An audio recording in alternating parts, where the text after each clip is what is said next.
Pasta Story.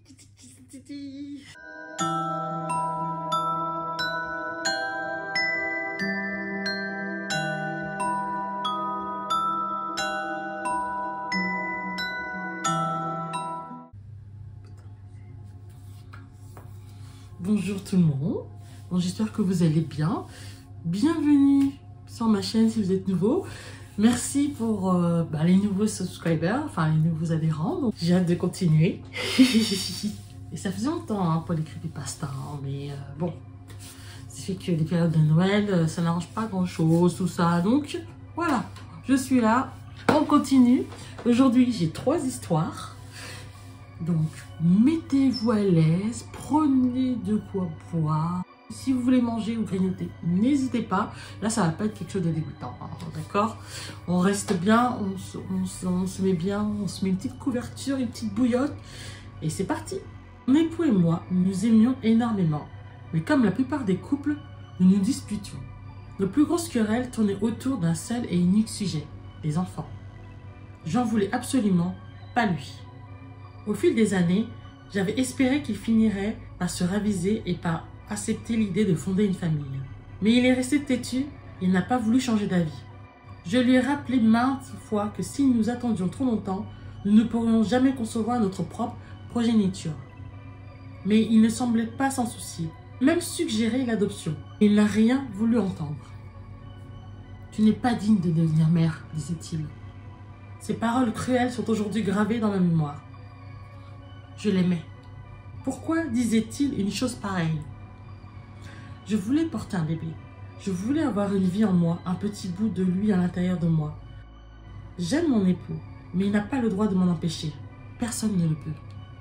J'ai jeté mes pilules contraceptives à la poubelle et j'ai saboté ses préservatifs. Alors, je me préparais à le séduire dans une frénétique passion amoureuse.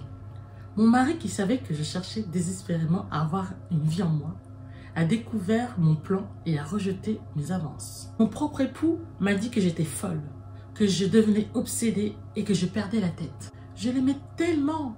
Comment pouvait-il me dire des choses aussi horribles? Je suis tout de même sa femme.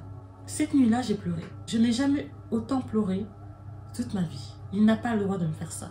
Je porterai cette vie que je désirerais tant. Ça m'a pris 1 semaine, mais j'avais préparé mon prochain plan. Il était infaillible. Il n'y avait rien qu'il puisse faire. Cette fois, il n'allait pas m'arrêter. Après son retour du travail, je lui ai offert une bière dans laquelle j'avais glissé au préalable une dose de somnifère. Bien sûr, il n'a pas senti le goût des médicaments, alors qu'il descendait avidement sa boisson. 20 minutes plus tard, il était dans un sommeil profond, pratiquement inconscient. Je l'ai traîné jusqu'à notre chambre, puis sur le lit. Je lui ai enlevé ses vêtements et j'ai commencé à l'embrasser sur tout le corps. « Tu ne pourras pas m'empêcher de faire ça », lui ai-je chuchoté à l'oreille, alors qu'il restait béatement inconscient de ce qui allait lui arriver. Les heures passaient alors que je m'occupais de lui. Il ne s'est pas réveillé une seule fois de son sommeil forcé. Pas une seule fois il a senti mes lèvres chaudes se presser constamment sur sa peau. Ça devient hot, hein. Se presser constamment contre sa peau froide. Je profitais de chaque sensation alors que je terminais soigneusement ma tâche. Les draps étaient trempés après mon activité nocturne. Mais il ne s'agissait pas de sueur. Les draps étaient trempés de sang. Du sang de mon mari. Je me suis assise sur le sol de la chambre, le dos appuyé contre le pied de notre lit. J'ai tendrement passé mes mains sur mon ventre, ravie de la vie que je portais enfin. Cependant, je n'allais pas pouvoir profiter de cette vie en moi pendant 9 mois entiers, comme la plupart des femmes. Mais les quelques jours que j'allais passer avec elle dans mon ventre seront les meilleurs de mon existence. Il n'est pas facile de dévorer un être humain entier en une seule nuit, mais cela en vaut la peine.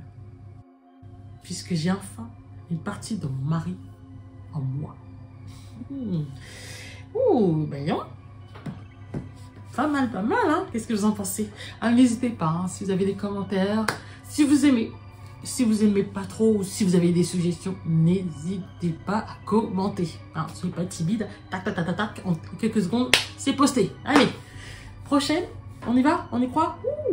En tant que photographe professionnel, spécialisé dans la faune et la flore, il n'est pas rare pour moi de voyager dans des régions exotiques et isolées.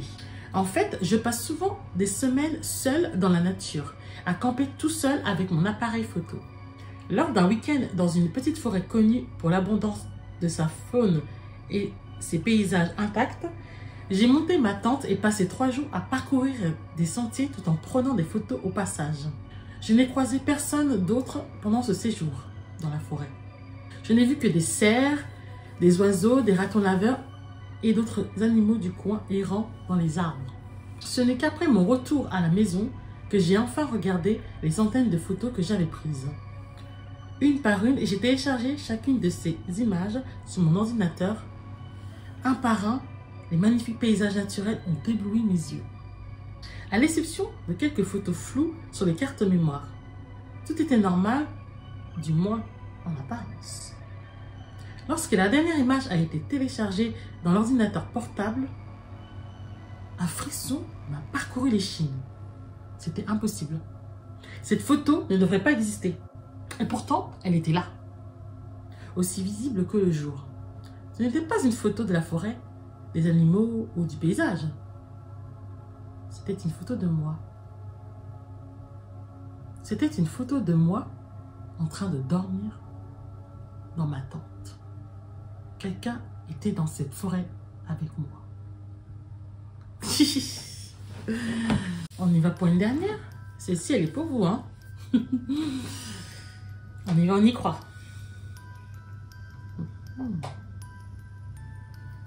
Il était une fois 3 enfants qui jouaient dans le parc.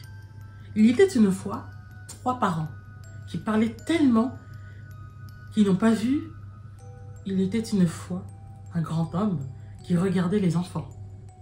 Il était une fois 3 enfants qui ont demandé à l'homme « Qui es-tu » Il était une fois, l'homme a répondu « Je t'aime ». Il était une fois un grand homme qui jouait dans le parc. Il était une fois un grand homme qui jouait avec les enfants. Il était une fois un grand homme qui jouait avec nous. Il les aimait. Spécial, hein? Voilà. Donc voilà, prenez soin de vos proches, prenez soin de vous. Et je vous dis à très bientôt. Bisous, bisous.